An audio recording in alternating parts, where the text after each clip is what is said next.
Good evening, student. MCOM Part First, Accounting and Taxation Specialization subject, and for TY BCom 6th semester, Taxation subject, Income from Salary. ये जो problem है income from salary का, ये मैंने question paper में से लिया है। MCOM की क्वेश्चन पेपर थी, question paper Savitribai Phule Pune university की नवंबर 2019 की 2019 पैटर्न जो है उस पैटर्न की क्वेश्चन पेपर है जो मैंने इसके पहले वीडियो में आपको पोस्ट की थी। उसका सोल्यूशन अभी मैं ले रही हूँ इनकम फ्रॉम सॅलरी का। मी इनकम फ्रॉम सॅलरीचा जो प्रॉब्लेम आहे त्याचं सोल्युशन घेत आहे। हा प्रॉब्लेम क्वेश्चन पेपर मधील आहे MCOM part first accounting and taxation specialisation जो पेपर आहे त्या पेपर मधला टॅक्सेशनचा जो पेपर आहे त्या पेपर मधील हा प्रॉब्लेम आहे। हा प्रॉब्लेमचे सोल्युशन मात्र MCOM आणि TY BCom या दोनही क्लासच्या विद्यार्थ्यांना उपयुक्त आहे। तर आपण व्हिडिओ सुरू करूया। हा जो प्रॉब्लेम आहे हा क्वेश्चन पेपर मधला प्रॉब्लेम आहे। तुम्हाला मागे वॉटरमार्क दिसत असेल, तिथे तारीख पण आहे, ही क्वेश्चन पेपर केव्हाचे आहे ते। तर आधी प्रॉब्लेम समजावून घ्या। Mrs Himangi Sartaje is employed in Global Private Limited at Mumbai and she furnished following particulars of income for financial year 2018-19। तर मी आता जो तुम्हाला लेटेस्ट क्वेश्चन पेपर येईल तर त्यासाठी असेसमेंट इयर 2023-24 असणार आहे आणि फायनान्शियल इयर जे आहे ते 2022-23 असणार आहे। त्यामुळे त्यानुसार मी करेक्शन करून हा प्रॉब्लेम सॉल्व केलेला आहे। तर इथे मी इयर चेंज केलेला आहे। इथे आपण 22-23 अज्युम करणार आहोत आणि असेसमेंट इयर 2023-24 अज्युम करणार आहोत। तो फर्स्ट है बेसिक सॅलरी 45,000 पर मंथ। तर बेसिक सॅलरी आपण आहे तशीच घेणार आहोत। डिअरनेस अलाउन्स 18,000 रुपये पर मंथ, हा देखील 18,000 गुणिले 12 करून घेणार आहोत। फक्त यातला जो रिटायरमेंट बेनिफिटचा कन्सिडर आहे 6,000 रुपये पर मंथ, हा आपण RPF आणि HRA ची सॅलरी काढण्यासाठी घेणार आहोत, रिकॉग्नाइज्ड प्रॉव्हिडंट फंड आणि HRA ची सॅलरी काढण्यासाठी। त्यानंतर बोनस आहे तेवढाच घेणार आहोत 80,000। तो प्रॉब्लम के सॉल्यूशन के लिए हम बेसिक सैलरी जो है वो 45,000 पर मंथ यानी कि 45,000 इंटू 12 कैलकुलेट करके लेंगे। डियरनेस अलाउंस 18,000 इंटू 12 कैलकुलेट करके लेंगे। ये जो 6,000 है ब्रैकेट में दिया गया वो ओनली RPF एंड HRA के लिए कंसिडर होगा। देन बोनस 80,000 लेंगे। तो लेट स्टार्ट सॉल्यूशन। मैंने यहाँ पर चेंज कर दिया है असेसमेंट ईयर जो है वो मैंने चेंज कर दिया है assessment year 2023-24 and previous year 22-23।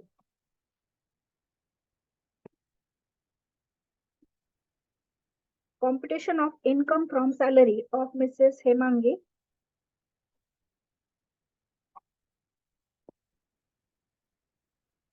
First basic salary 45,000 into 12 अमाउंटच्या column मध्ये 5,40,000। बेसिक सैलरी 45 इंटू 12 अमाउंट के कॉलम में लीजिए 5,40,000। Next dearness allowance 18,000 into 12 amount के कॉलम में लीजिए 2,16,000, 2,16,000, 2,16,000। देन बोनस, बोनस भी एज इट इज लेना है 80,000। बोनस आहे तसाच घ्या 80,000। इथपर्यंत आपण आहे त्याच अमाउंट घेतलेले आहे, कोणताही प्लस मायनस केलेलं नाही। बेसिक सॅलरी 45,000 पर मंथ होती, गुणिले 12 करून घेतली। डियरनेस अलाउन्स 18,000 होता, गुणिले 12 करून घेतला। बोनस आहे तेवढाच घेतलाय।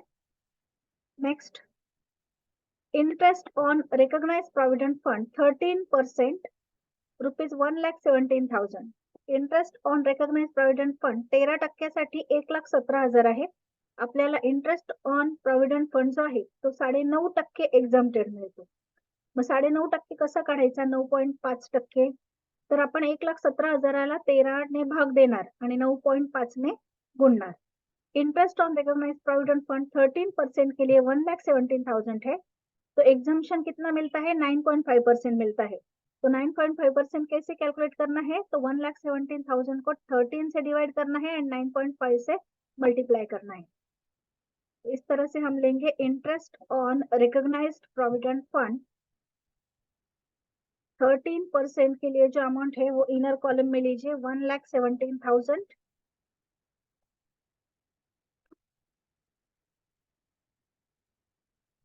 तर interest on recognised provident fund 13% inner कॉलमला घ्या 1,17,000 less exempted from tax 9.5%।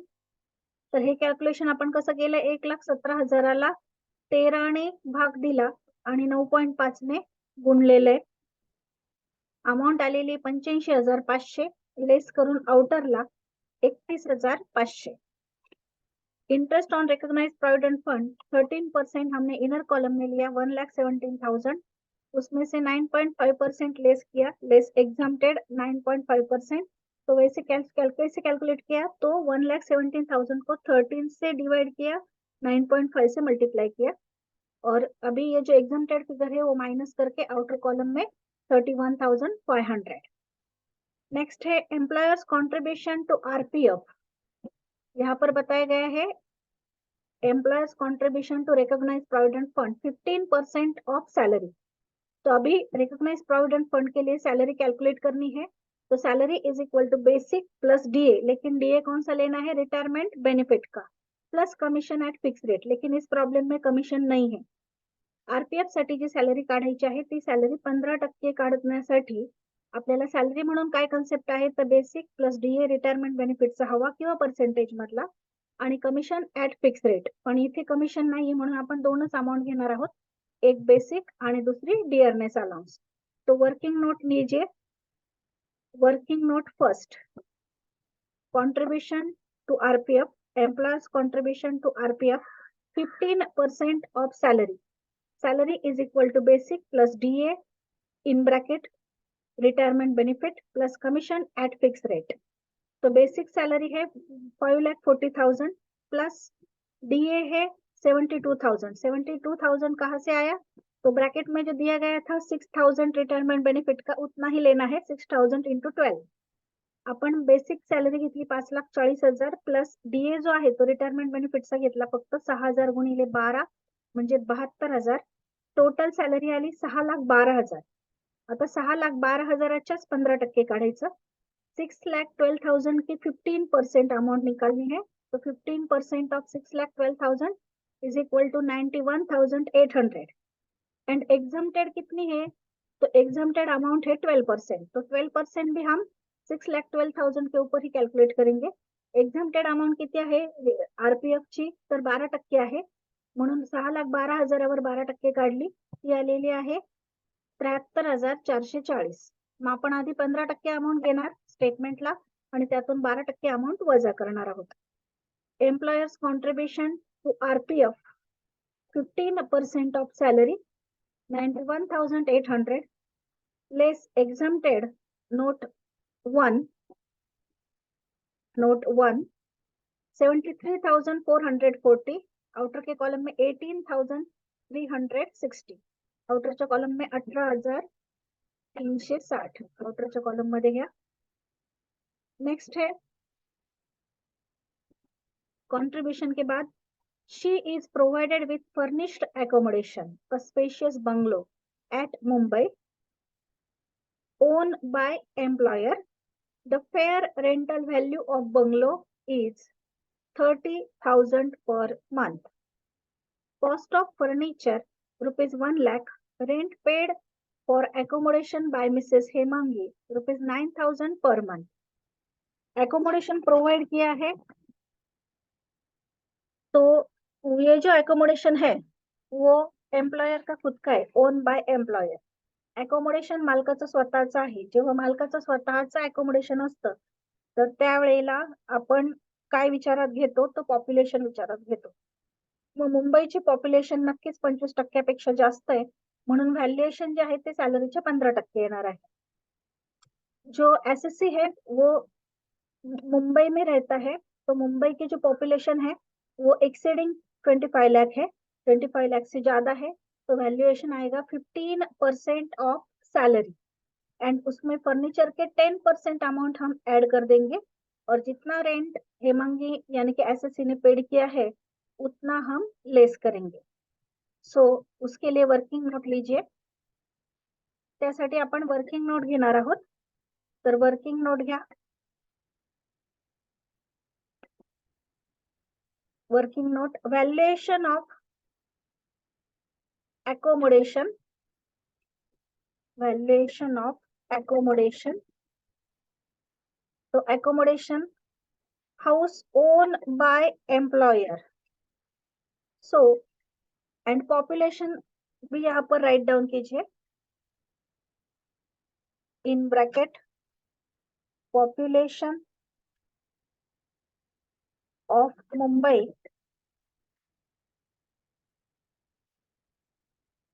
more than 25 lakh. So valuation is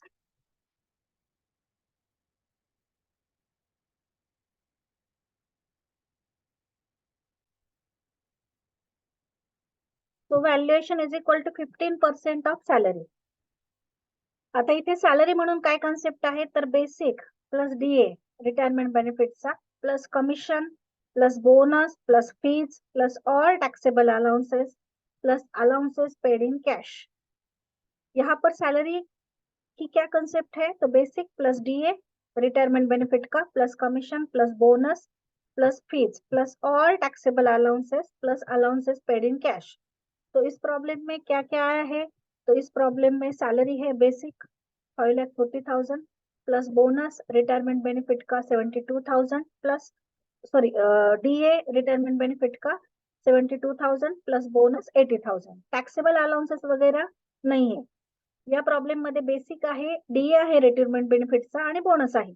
taxable allowances कोणतेही नाहीये म्हणून यांची बेरीज करा. टोटल आती है 6,92,000. टोटल आई है 6,92,000.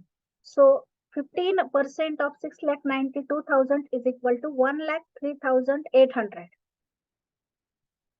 एकोमोडेशन का जो वैल्यूएशन है वो कितना आया है 1,03,800.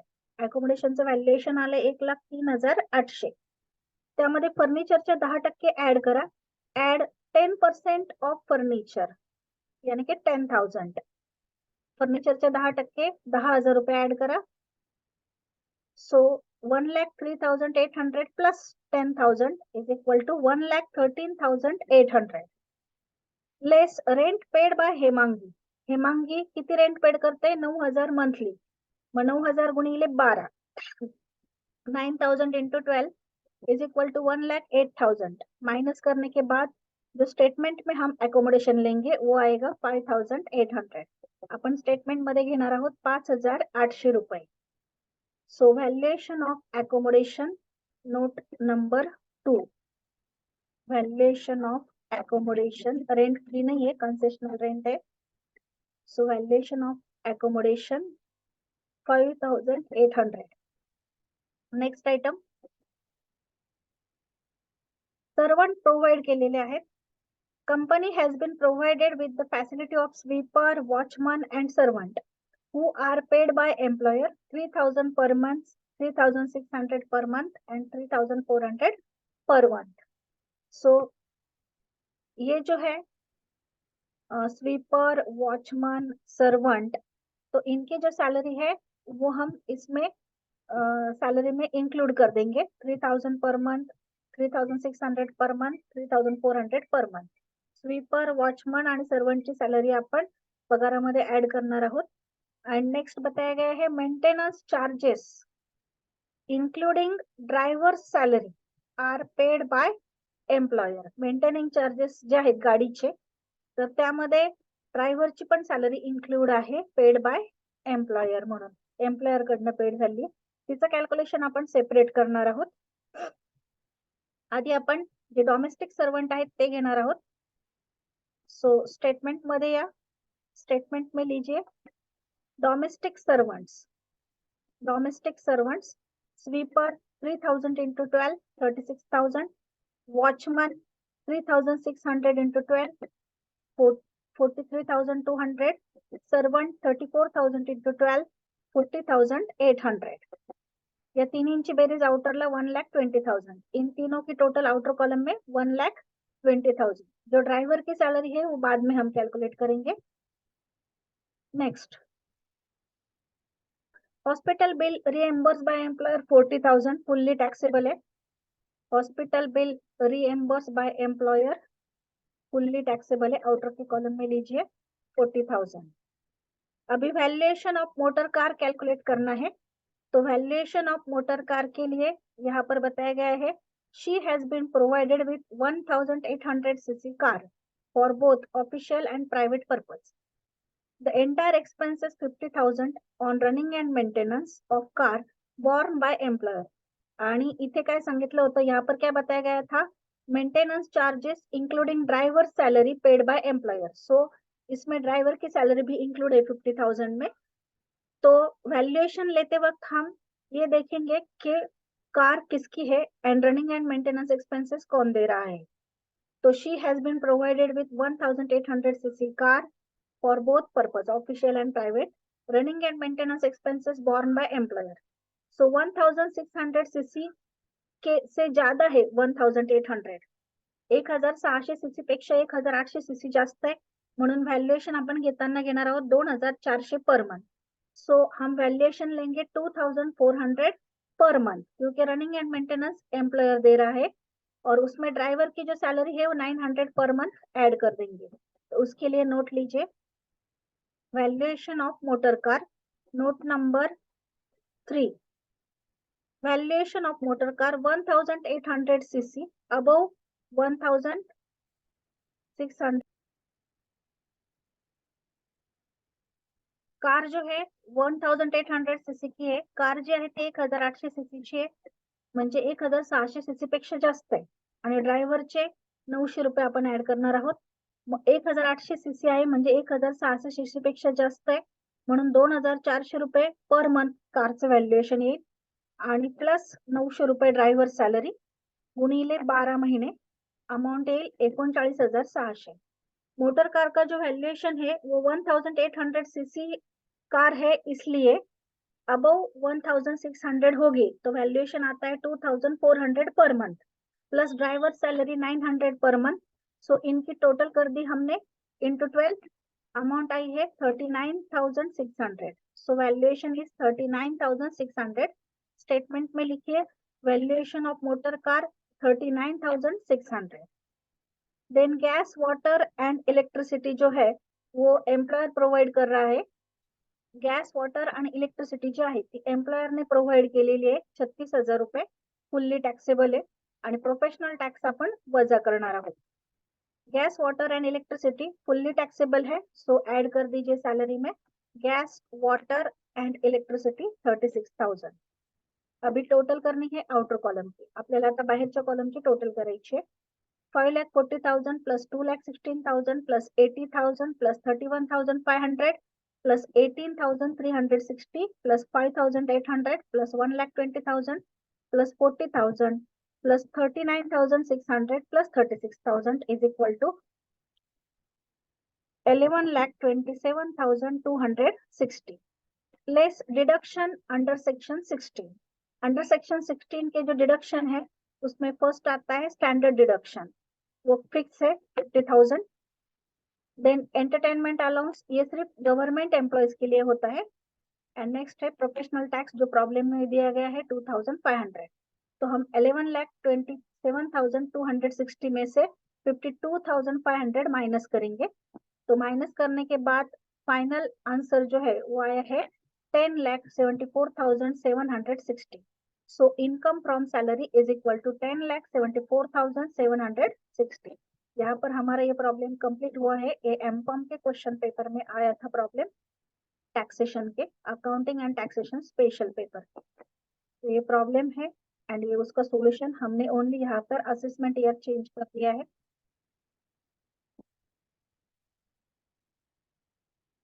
असेसमेंट ईयर चेंज किया इसलिए स्टैंडर्ड डिडक्शन आया है। ये working notes, thank you. Next problem income from house property का होगा।